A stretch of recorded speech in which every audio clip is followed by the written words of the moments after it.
Hello and welcome to All Eyes on You, the podcast where everything is true but nothing is fake. I'm your host, Josh Winrow, and this is Jermaine. And today, how you feeling? I'm feeling good. That's good. Yeah. That's good. We were talking about how what was the video? What was the name of the guy? He's from TikTok. He recently did a video where it's like a satire music video. It was like emo song. Emo song. He was the same guy who did Planet of the Bass. Mm-hmm. And we were talking about how even though it is, a joke, mm-hmm. it is so much better than like a lot of actual like some try-hardy kind of like realistic, this is real emo music that people don't take well to. Like MGK is one of those people who's a bit iffy that people can feel that with. Yeah. Because the whole like emo phase that everyone kind of like resurgence that was happening a few years ago. Yep. But it was funny because this song, even though it's jokey, it's more relatable than like most MGK songs. Oh yeah. And that seems like that's been like a common theme when it comes to music making in general, because a lot of parody songs do way better than well-structured songs with people put a lot of thought and stuff.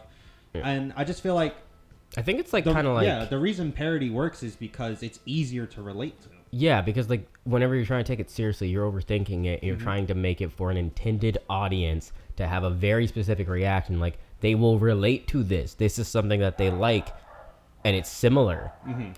Whereas the people who are making parodies are like, this is how it feels. Yeah. And we're going to play on those emotions rather than trying to make it be like, this is what it is. It's like, no, this is what it feels like, even if it's a joke. Yep. And that's how it makes it easier to relate to. A lot of people, instead of being on the nose, a lot of people feel. Yeah, you got to act on emotion. That's what people like more. It's not acting necessarily on facts. Acting on emotions is the way to really hit home a point. Yep. But shout out to that guy. We'll get your name. We'll say it at the end of the... Dude, what is his name? Kyle Gordon.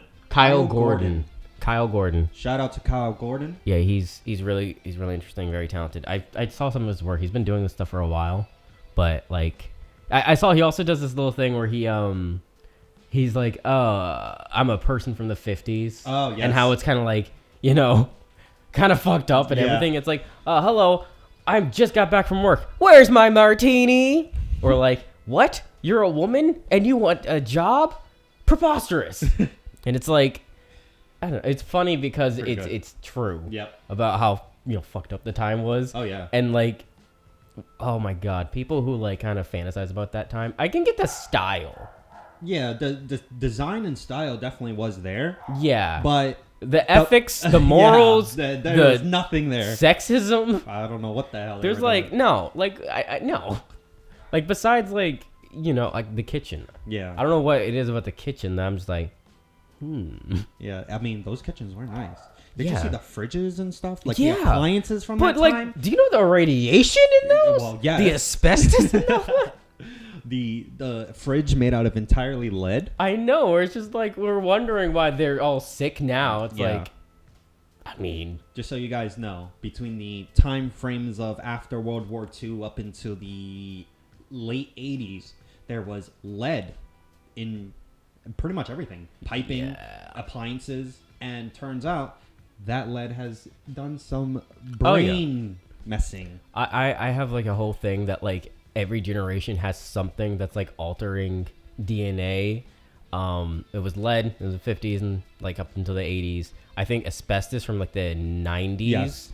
And then like 2000s like radiation from like microwaves and kitchen appliances. And now it's like radiation from laptops and like phones, because like it's not exactly great to put a laptop on your lap because that is some radiation directly into your legs. And the same with your phone. When you put your phone up to your head, you're basically radiating this whatever side you use. Like it's not like it's a ton. No, it's a small just like amount. But some people might be more susceptible than other people. Some people's innards does not cope well. Asbestos. Yeah, asbestos. There's this, speaking of asbestos, there's this running joke in a game called GTRP There's this character played by a streamer named Banana Duck, and he plays an old man named Holden. And he goes around and he claims that asbestos will save your life and make you immortal. And so he goes around giving asbestos pills. I mean, that's what they used to do back in the day. Like the cure-all medicine, which was Coke. Yeah. Like straight up just Coke. You're overriding or like alcohol system. mixed with stuff. Yeah. And it's just Dude, when they used to do they used to literally, when the dentist, when they would do your teeth, give you alcohol. Well, that's one of the things I think is just really interesting about like humans in general is that if you tell somebody like this thing will cure you and they genuinely believe it and they take it, it can possibly work just because your brain will literally be like, oh, this is fixing me. Oh, yeah. And then it will just completely. Yeah. It's the same the opposite way. Like, if you believe that you're truly sick, believe you're sick, you're going to become sick. yeah, your body, your brain will tell your body to be sick. So, like, be very careful. You know, it's always good to look up symptoms and see. But it's also super easy to, like, Yeah. see a symptom and be like, oh, this is what's happening to me. And then think that you're just dying or some other issue that's not necessarily there, like, not necessarily true. Because, you know, self-diagnosing, on one hand, it can start. It's a good start, in my opinion. I always say it's a good start to self-diagnose. And then, like, you know, get the facts, get professional opinions, do your own research and combine all that. Because if you're just going to go based off of just whatever online, it's really easy to be like, oh, it's this. Because everything is like overlapping. Oh, yeah. Every single symptom is like coughing. It could be a cold or cancer. Yep. So, you know, do your thing. Be very careful, though. Yeah. Always get a professional tell you what you have. But if you... Get a couple different opinions. Yeah, get a couple you know? different opinions. You know? Yeah. Make sure you're do healthy. what works for you. Yeah. Yeah. But you know, the healthcare system in this country is anyways, We're not going to disclose the country, but I think you can take a guess. What do you mean? What do you mean? We're more American than it. I don't take pride in that. No, yeah. So, Jermaine. Yes. In a previous episode, we talked about my script. Yes. Against the World. Mm-hmm. Go watch that if you haven't already. Go watch that. But you've previously said several times that you are not a writer. Nope. You do not write. You don't really have an interest in it, really. You're more of a camera person, more of a production person. Though, you did come to me with a story. Like, when was this? Like 2021, 2022? 2021. Yeah.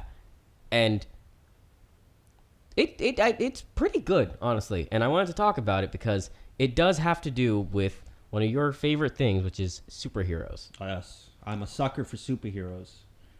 But anyway, like, it's called Deadbeat. Yes. And it only has like one chapter. It's like a page and a half right now. Yes. And like it does honestly like it's piqued my interest already with just what you had. But first of all, why is it called Deadbeat? So I came up with it because most of the heroes that I have written in that are not really heroes. Okay. So in a perspective of like an outside, you would look at this guy and go, oh, he's a deadbeat. Because they don't really do much to help. Okay. So is it kind of like almost like The Boys, but not rich? Yeah. Okay. Yeah, so there is a concept. Actually, go through it and we'll are we going to read it? No. Just Okay. what key points. But there is one key point that I want to talk about. Well, for one, clown outfit. First thing I'm reading. Yes. So I'm not going to disclose what that is, but it does have a purpose in the story. So for the first half, it starts off with this guy. His name is, I believe it was Richter. Yeah, Richter. He is going to a bodega that, you know, he often visits, and he actually kind of works there. One day he's walking down, he sideswipes a clown, he turns around, he's like, what the hell? And he keeps going. He walks into the bodega, and that bodega is getting robbed. He tries to stop it, but he dies. And that's where I'm going to leave it, because all of that comes back later. There's a reason. That he dies? Yes. Oh, I mean, you only have a page and a half of this. Yeah. So, like, how far does this story go? I'm actually end of chapter 2 in bulletins. Oh, okay. So you have like an outline. Yes. Okay. I have an outline of chapter 2, and chapter 2 kind of ties into the first one. But the thing is that each chapter is a different character. Okay. Wait, how many characters? There are 3. So it's going to be like a chapter 1, chapter 2, chapter 3. And then chapter 4 will be all of them having to be forcefully working together. This gives me almost like video game vibes, honestly. Where That's it's like, kind of my inspiration. like the chapter, like you introduce one character, their background a bit, you go to another character, and then it's like they all come together. And it's like, what are we, some kind of Suicide Squad? Yeah, you know what I mean? Yeah, it's just a bunch of deadbeats having to work together to stop something. Is that something you can even talk about? What they're stopping? Yes. So the premise of it is this is a world where superheroes are now kind of like the FBI, where they go in, they investigate things. And when they go and do investigations, they have to do it themselves with no support, nothing. So basically, they're just thrown out, told, go solve this. And with no support, they have to figure it out. Basically, each crime that will happen in the chapter will tie in together. Okay. Oh, so it's like a big overlapping like murder mystery? Murder mystery? Murder mystery. Oh, that's interesting. Okay. Yeah. So 2 of the characters are detectives, and one character has nothing to do with the organization they work with. Okay. But they end up having to work together. Have you watched or heard of Jupiter's Legacy and then like the Super Crooks? No. Oh, you would really love it. So, and that's like its own universe where there are superheroes and supervillains, and it's kind of like they do have structure where it's like organizations. So Super Crooks is an anime spin-off of Jupiter's Legacy. Jupiter's Legacy was a live action thing. Oh, okay. But Jupiter's Legacy was about like this superhero team who like years ago, I haven't watched all of it, but I know they went to an island and they all got powers, and one of them is like Jupiter, who's like the strongest one, and he has 2 kids, and like one of them's trying to like really like, you know, be like a superhero, and the other one's kind of like a bit of a deadbeat, you know. And then you have Super Crooks, where it follows a story of a bunch of supervillains who have powers who are trying to steal shit. And like they're trying to like, you know, fight the criminals. They're trying to like do everything and do heists and stuff like that. Yeah. You probably have seen the meme of like, you know, the Eli Golding song Lights? Yeah. There's a meme where literally it's just like when I say it is what it is, knowing for sure that I'm about to cry myself to sleep at night, and then it's just a guy dancing, like just doing like disco moves. Like you've definitely seen that meme. I feel like that's I've what seen the it. that's what Okay. that's what show it is. Okay. But he's like the main character. He has like I'm pretty sure electrical abilities. I always love my electrical. But it's a really interesting show. I think you'd like it. But like, I really love that kind of you know, perspective on superheroes and powers, because we get so much of the I mean, we grew up with like superheroes where like it's big stories where they're good, they're like righteous, they always have this and that. And then now pretty recently we have like Invincible, we have The Boys, we have Super Crooks, and all these other stories of like people who have powers who aren't necessarily good guys. Yeah. Or how like superheroes might not actually be superheroes. Yeah. So like this definitely has a place in like the world right now. But like, what inspired it? Like, do you have like an inspiration list? Because whenever I come up with a story, I always have like films, TV shows, or whatever. And no. So it's an amalgamation. Amalgamation? Yes. Okay. Of quite a bunch of things. Guardians of the Galaxy is one of them. The Boys is one of them. Fair, I can see that. And when I was in college, I had a friend who was writing this story that's kind of like The Boys, but it was a lot better. And it was better than The Boys? Yes. And wait, are we talking comic boys or the show boys? It's better than Show Boys. Because Show Boys is better than the comics. So that's really, really high. It was really good. And he had some plot lines that were amazing, Mhm. and it really was very impactful emotionally. And that was an inspiration for that too, because his whole thing also, this was before, like the comic The Boys was out, but before the show The Boys, he was even made.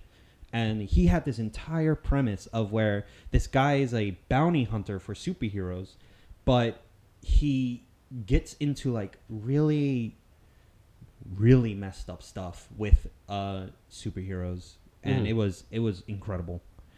But that was one of my inspirations. His name was Ali. That was his name. Yeah. If you're out there, shout out to you. I hope you're still making stuff, because that story was amazing. Yeah, I'm just reading through it a bit more, and like something I do like is you do have like a lot of personality in the characters, which I really like. You really define that. Yeah, I want them to be like, you look at this character and it's like you can either relate or you know someone who's like that character. You said that one was based off of me. Yes. What was that about? I want to know. So, in the third chapter, there is a character who's based off of you, and his abilities are, it's kind of like a psychosis nausea. So what it is he has these like, he doesn't really have powers. He has equipment that looks like powers, but he passes it as if he has powers. Yeah. And so he has these glasses where if someone is staring into his eyes, they will start to feel nauseous and like rock back and forth and like feel completely sick. And he uses that to steal things, to get away with stuff. It's What? Why is that based off of me? because his personality is more like, you know, a little bit shy, but straightforward. Oh. So, So like, autistic is what you're saying. I guess so. But so far he's my second favorite that I've created. I'm your second favorite. Yeah. Wow. The first one is the guy who can fly. In In the the first half. Okay, yeah. He is a character. He has the ability to fly, but he's really kooky. Kooky. So, how do you come up with like, you know, the powers and the personalities that go with the powers?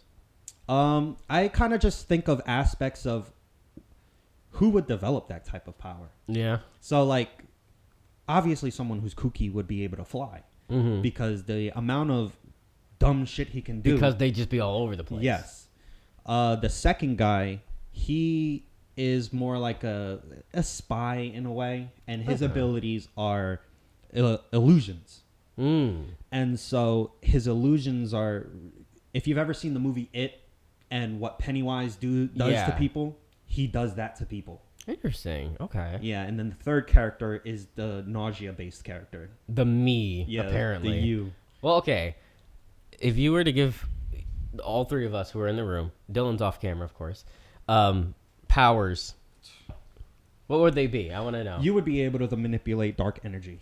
Why? You can create black holes. Are you calling me black or emo or both?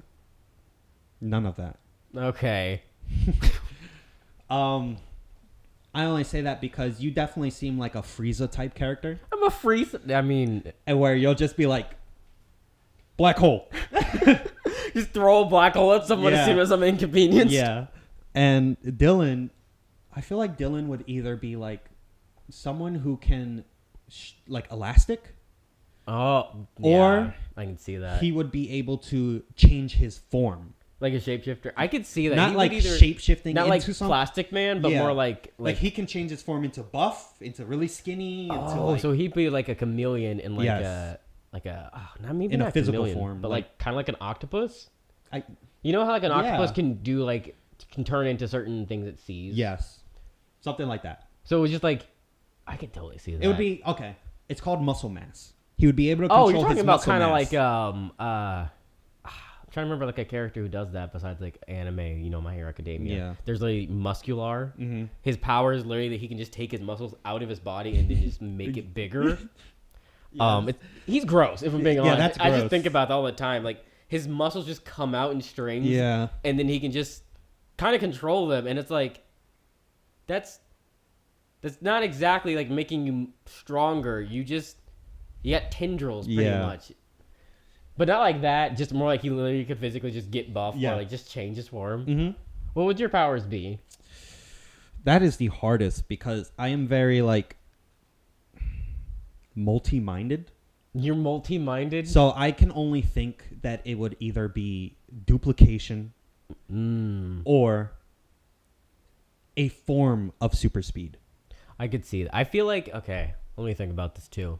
I would could only say definitely see- duplication because when I'm on set, You're everywhere. I'm everywhere. Yeah. So if Actually, I can I have feel multiples of me, I feel like duplication probably is like the most accurate just because I can physically see like a bunch of Jermaine just being in a room, just all touching something. And as soon as like they're done, they're just all like playing with something random or two of them are just talking to each other about something and they're arguing but saying the exact same thing. Yeah. And it's like, what are you doing? It's like, I got bored. And it's like, it's been 5 minutes. Like, do the thing I told you to do. We finished it. yeah. Well, then do something else. And then he's just all walking like, in a line. do something else. Oh, he's already on it. It's like, which way?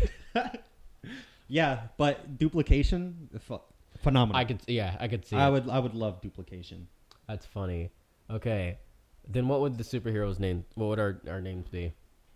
I'm scared of that, actually. That scares me. Each duplicate gets a little more crazy the more you make. Oh, Yeah. that'd be interesting. Like, it kind of like deteriorates a little bit. Mhm. So it's just less and less brain power. Yeah. So the last one's just more like, It's kind of just sitting there. he's just sitting there like staring at an egg and just like, Yeah. What is that? Yeah. It's like, it basically ends up being the second character from Good Burger. oh, Kel? Cal. What is his name? In the Ed. Ed. He's just Ed, where he's just like, the more you duplicate, the more less intelligent he gets. Where Yep. it's just like, eventually the last one's just like, whoa, that's cool. Yeah. It's like, what are you talking Like they're about? all still capable of doing things. It's just like the more I duplicate, the more less it's like knowledge is shared over. So you have to find the That's one who interesting. has the most knowledge. Because that's which the would be one me. who's like, that's the original. So the original has to be like, all right, guys. So you make one. It's like, all right, this is what I need you to do. And as soon as you tell them, they're like, I can do that. Yep. But that's it. Yep. So it's almost like a Mr. Meeseeks kind of thing. Except they don't disappear. You just give it more orders. That's so funny. That's like, your clone can only do one thing, but as soon as you don't give it something else to do, it just like has an existential crisis and then disappears. Yes. That's the weakness. Yep. If you don't have a task, it ceases to exist. Yeah. I think for Dylan's weakness, it would be temperature. He That'd be he I was won't gonna be say, able like- to change his form I was gonna say based on that, temperature. or maybe indecision. Like if there was a certain like situation and he had to like come up with something and he couldn't figure out which form to take. Yeah. It would just be like growing, Oh, so trying like to the change. when the Omnitrix kind of like did that randomization. yeah, from in or Ben it would be 10. that where he's like, wait, what do I need? I don't Yeah. know. And then his body would just keep going and then just get tired. Yep. You know? And yours would be you can only manipulate a percentage of dark matter. Yeah, because if eventually it would just take me over too. Yeah. It's like black hole. Oh no, Yeah. I could see that. Or like if I would be using it, wouldn't it also like affect me? Too? Yes. Like like just start absorbing me. Your clothes. Yeah. And Anything just that's on eventually you. I'd be like, I'm tired. Yeah. Oh, I don't exist anymore. Yeah. But I did give you have a dimensional pocket. I have a dimensional pocket. Yeah, so basically it's basically since you can create black holes and mess Oh, with so I dark have like matter, a separate dimension. I yeah, can you go have this into. little dimension bubble that's basically a black hole, and you just throw shit in there. So I would just be hanging out and they're just kind of like on my own, like, Yeah, oh shit, what time is it? yeah, like the scene from the newest Spider-Verse where Oh, Spot I'm was Spot. inside of the. He's inside of himself. You Yep, mean? Yeah. So I'd just be Spot with black hole powers. Yes. But it's not just black hole. It's the manipulation of dark matter, and dark matter is everywhere. So you can Interesting. manipulate literal atoms of dark matter. That'd be terrifying because Yes. I'd just be too scared to do anything because I'm like, that's eventually. also your downside. You are very paranoid. That's what I mean. It's like if Fearful. I'm like, all right, so I want to do this specific thing. If it fucks up, it's just a literal nuke would happen. Yep. So you have to be very precise with what you do. I would never use that power because I'd be too scared. I'm like, Exactly. I want to just make the chair move, and then I just go, boom, Yep. just accidentally blowing up everything. Yep. It's so interesting. Now I want to make these characters. I want to see what they would look like. Honestly, for one, someone should do that in the comments. We should either hire someone. We should do that. Yeah. We should have an entire episode where we just have like someone make us superheroes and then we like, put ourselves in a comic book or something. Yeah, another thing is how I'm pretty decent at making characters. I love to make characters not only with weaknesses, but characters with the most stupid abilities. Oh yeah. So I have this character who can he can shapeshift, but only into kitchen appliances. I have another character who can walk through walls, but not painted walls. That's so. So he couldn't go anywhere. He can't use it. Nope. Most walls are painted. And I have one more who can teleport, but he can only teleport with his eyes closed. Oh, so wait, that would really suck because if he's like trying to teleport, he's like, all right, I'm trying to go here. Close his eyes, and he's like, I made it. I'm 20 feet higher than I need to be. Yes. That's interesting. Okay. Another dude who can fly, but he flies. He has to fly backwards. Oh. Powdered toast man? Powdered toast. I forgot about that. Oh my God. So what's interesting that I'm realizing about us is we have somebody who makes superpowers really well. Someone who really likes fantasy over here. And then, see, I never got into that stuff. And Like, you're I more of like a it realistic, lot. like real life type of person. Yeah, I like to make characters a lot and like define them. Yes. But then like I love powers and shit. But my thing, well, I mean, I guess it's because right now I'm thinking in a filmmaking sense. But then like when we play D&D, some of the stuff I'm coming up with is a bit like Yeah. it's along those lines. Uh-huh. Like your character, for example. Oh yeah. We have Shilao, who's a monk barbarian subclass, and I gave you a very interesting axe. Describe what is your axe? So my axe is it's kind of like a battle axe. Yeah, But it's like a great axe. Yeah, it's a great axe that has the ability of its handle to shrink and shrink. Yeah, so it has like 3 forms. It has 3 forms. First form, handheld form. Since he's a monk, he can punch with it. Mm-hmm. Second form is just one-handed axe, and the third form is a two-handed battle axe. And sometimes it does shoot fire. It doesn't shoot fire. No, the axe gets like it's like the blade. one half of the blade and he is can like swing it, and it hot. does a little bit of fire damage.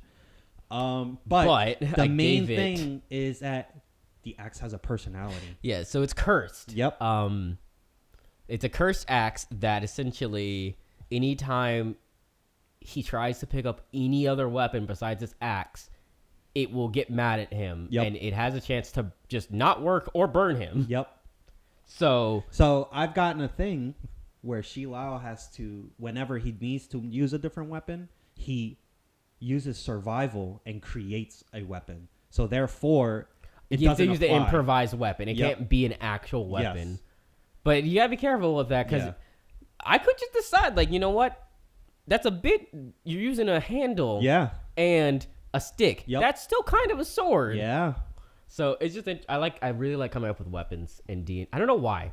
I'm really good at D&D and fantasy type stuff, but when it comes to superheroes, I always get like shrug. I don't know what it is. Did I tell you guys that I came up with another character for myself? It's not the tiefling, right? No. So I don't even get to play, honestly. I have not gotten to play an actual honestly, session. I'm the what DM. This is what I want you to do.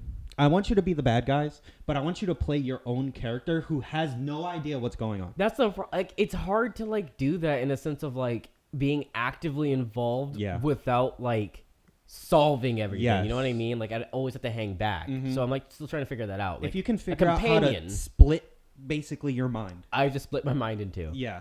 Anyways, but I have 3 characters. You guys know about my first one. It's a tiefling fighter. Yeah, we ran away from him.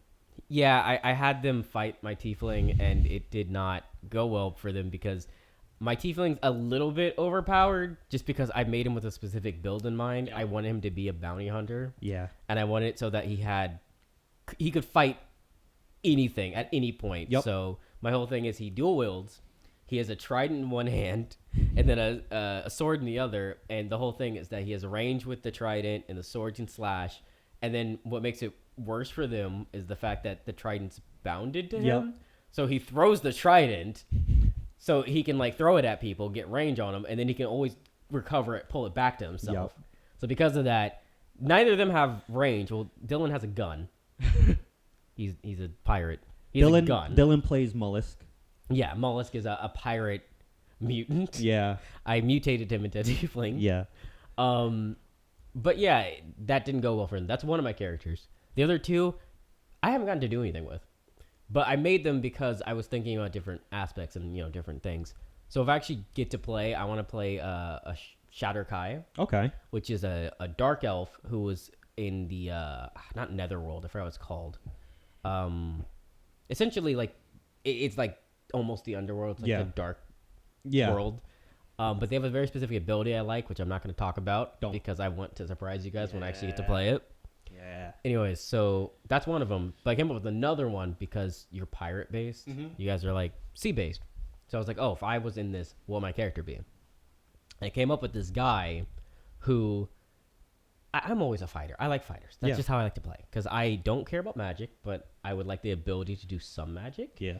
But I would really like to prefer to just pick up a weapon and fight, But this character doesn't do that. He is a fighter, but he's like, I want him to be more like, almost more hand to hand in a way. So he is a pirate in the sense of, I came up with the whole backstory for him, but essentially the only weapon that I want him to use is one pistol. That's it. He uses one pistol and then he always fist fights everything else. Or he has like a knife and a pistol. That's all he uses. But his whole thing is, I mean, this is kind of his backstory. It's a bit of a spoiler, but his thing is that he likes to ransack other ships during thunderstorms at night. So in the dead of night, when lightning strikes and like thunder happens, that's when he strikes people because he's like underneath like the cover of that. Lit. So like his whole thing is that like he is like a legend where he's like of the storm. Yeah, he's like looked at as almost a siren. Exactly, like he's not like he's not real. Yeah. And I want him to be very low key in that sense.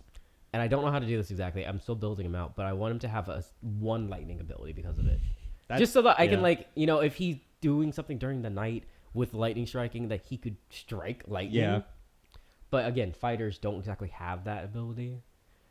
But I want to do a superhero D&D thing. Oh yeah, They have a game. It's called Mutants and Masterminds. I will definitely look into that because I would love to. It's amazing. That was the first D&D session I've ever played. Was a Mutants and Mastermind game. We need to do a D&D episode, honestly. Yeah. Well, let's save this for a D&D episode. But let's go back to Deadbeat. Yes. So, are you gonna finish it? First of all, I want you to finish it. I want to read more of it, and like honestly, I will help you with it. And if you can finish it, if you can actually finish it, at least as a, what is the plan? Is it going to be like a novel? I want to turn it into a graphic novel. Okay. Yeah. Okay, well, if you can do that, I will help you produce it, and maybe I can even try to get it on like a webtoon or something. Nice. Like, that'd be cool. I'd actually really like it if it's on a webtoon. Like, honestly, I would totally support that. It would be a Winmore production. Jermaine Ayala. Yeah. Right there in your, well, how would you have it? Would it be like Deadbeat by Jermaine Ayala? Or would you want it to be like... Nah, probably that. Okay. Deadbeat by Jermaine Ayala. I could see it already. Because I want Deadbeat to be the biggest, so it kind of like... And it would look at it... It'd have like that like text of like convict. Yeah. Or like Deadbeat. And I could see it typed out and then like a period, maybe? No, I just could see like it being typed out in some way. Yeah. But yeah, I like that idea. Oh, typed out like the there's an episode of Fairly Odd Parents where I'm pretty sure it was Timmy went to like a prison. Yeah, that's what I was thinking. It was the people were like doing with the. That's what I was thinking. Honestly, it'd be like something like that. That'd be cool. I like this story. Yeah. But now, see, I was about to kick you out. You see. Well, before we do that. I wanted you guys to go down in the comments and tell us your wacky or amazing superheroes and their personalities, because who knows? Maybe we'll pick one and put it into Deadbeat. Maybe we'll pick more than one. Ooh, that's a good idea. And I'll give you a shout out. Yeah, but now I can't kick you out because you gave a good idea, and I don't steal ideas, so I'm stuck here now. So this is awkward. Oh, I've got to use. Yeah. I'll